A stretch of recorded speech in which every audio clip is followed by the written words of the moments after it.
Hey guys, Colvin with a quick fishing report for you for Shoals Lake, out of Shoals Lake Boat Dock. Today is Wednesday, October 30th. Great day to do a fishing report. Water temp's been about 66 degrees and it's cooling off pretty quick.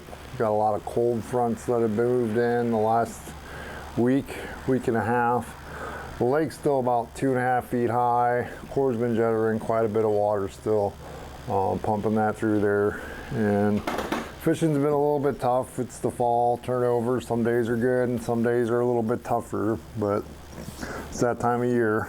We had the Arkansas Bass State guys here. Thank you guys for coming and enjoying the lake. It was a little bit tough for some of you guys, but some of you figured it out. Things are changing on the lake daily.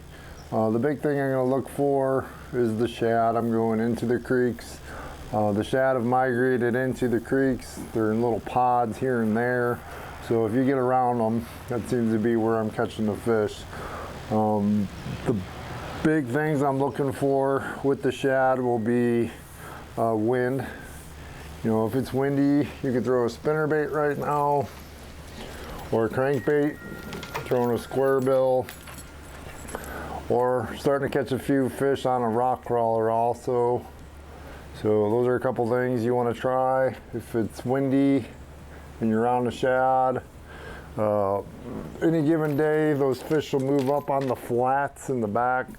It's a timing deal back there. You can catch a few on top water if you can catch them busting, or you can fling a square bill through there, or spinnerbait if the water's dirty.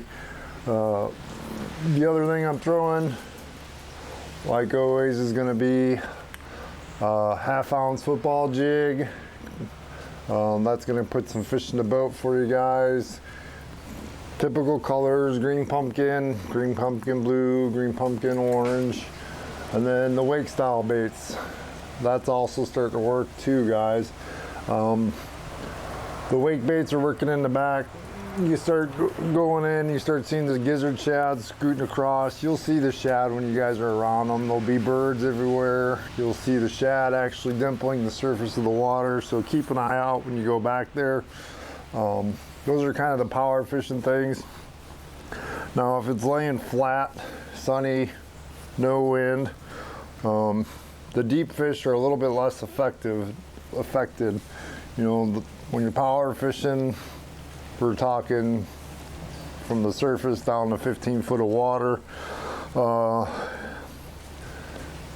If it's bluebirds, it's flat on you, those shad will actually move off the bank a little bit and suspend in the old creek channel. So I'm looking for ledges along the old creek channel. I'll drag a shaky head off there, or the Jewel Pee-wee football jig. That's going to catch you a few fish on that.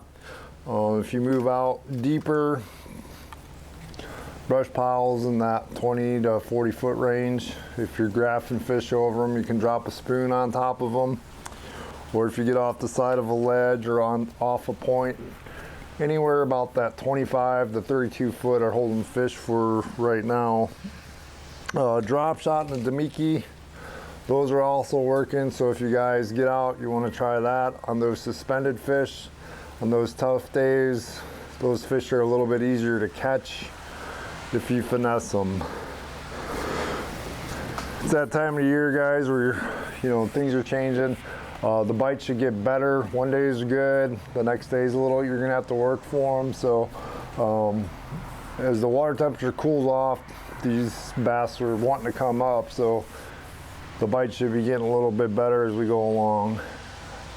If you guys get out, fishing should be good coming up.